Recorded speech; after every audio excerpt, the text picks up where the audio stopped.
Good afternoon, everybody. Welcome to episode 11 of my Walk and Teach. So this week we're going to take a detailed look at the future perfect, and we're back in the forest. It's a little bit overcast today.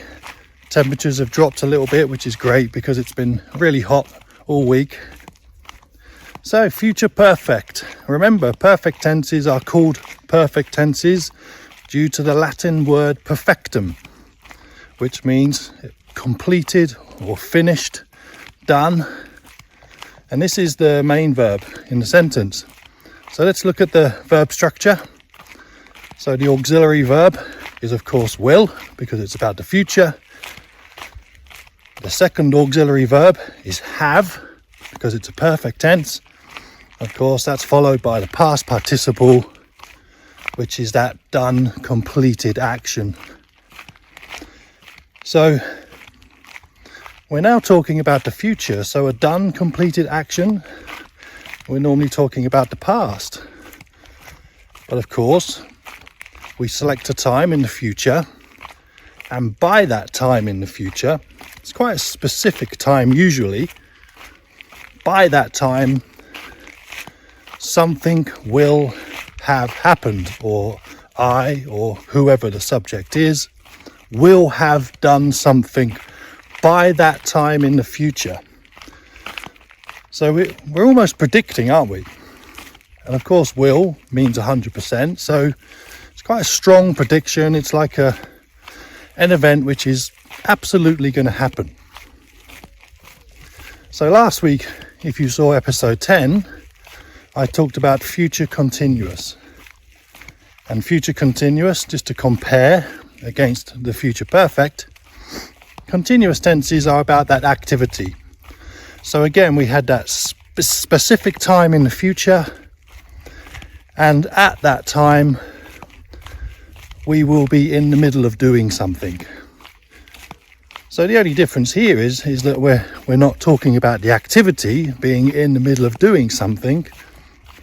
We're talking about by that time in the future, something will have been done, finished, completed. So let's make some examples. So I said to my wife earlier, I'm going to the forest to do episode 11 of my Walk and Teach.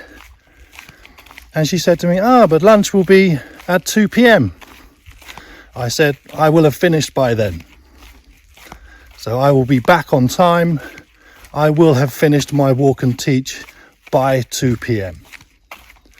So I'm not saying that I will finish at 2 p.m, which is future simple. I'm saying by 2 p.m, that specified time in the future. By that time, I will have finished, completed, done something. So in this example, my Walk and Teach. I will be back, don't worry. I will be back in time for lunch. So the negative versions of this tense are the exact opposite. That by that time in the future, I will not have done something.